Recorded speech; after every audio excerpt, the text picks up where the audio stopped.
This program is provided by Universal Genesis. All right, today we're tackling a big one, G.W.F. Hegel. But we're going to try and understand his famously difficult philosophy through one surprisingly simple idea.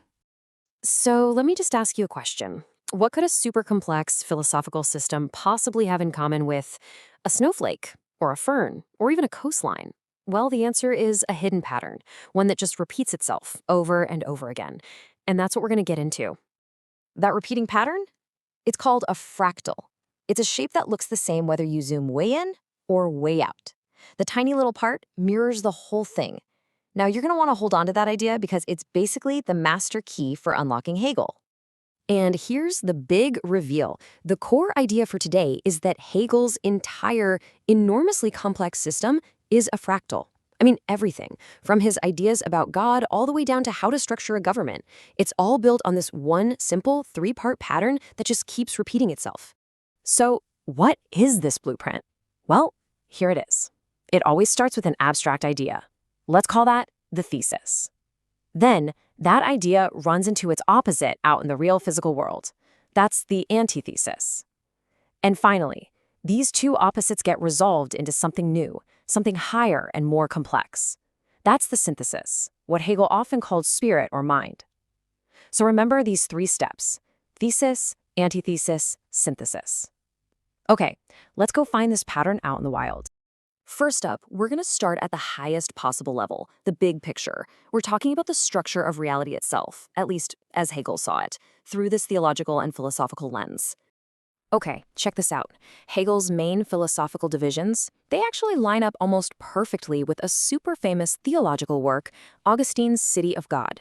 So his logic, that's the pure, abstract idea, the thesis. It's just like the heavenly world. Then you have his philosophy of nature. That's the total opposite, right? The messy, physical world, the antithesis. That's the earthly kingdom.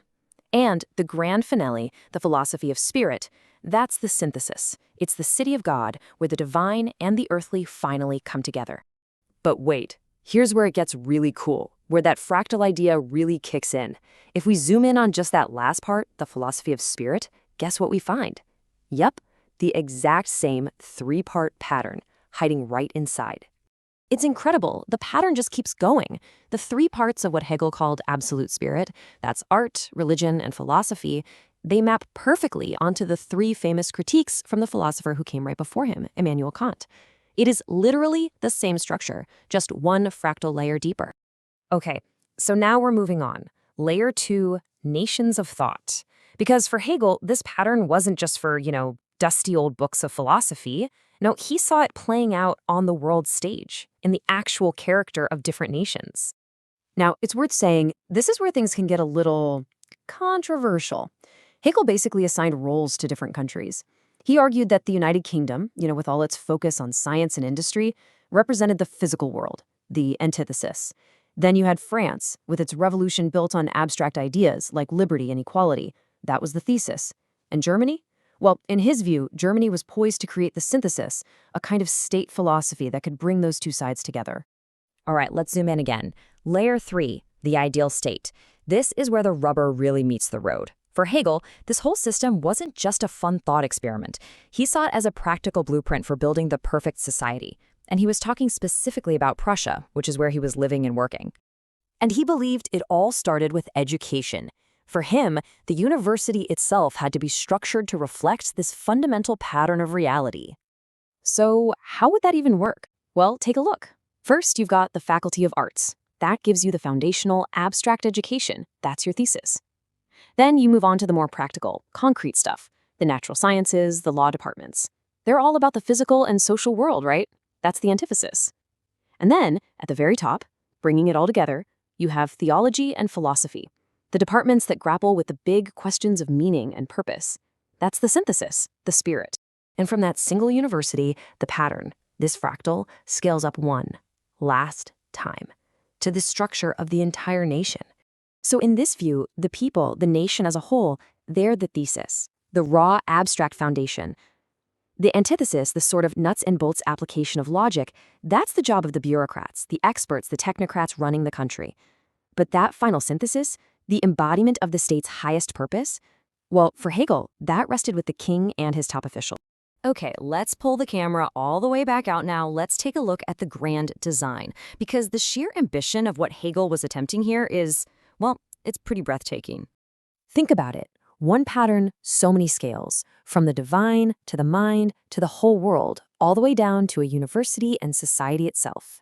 Hegel really believed he had found the one single three-part key to unlock it all: thesis, antithesis, and synthesis. And this quote just nails it. From the structure of God's kingdom to the duties of the king, a single rational pattern unfolds. I mean, he was really going for it.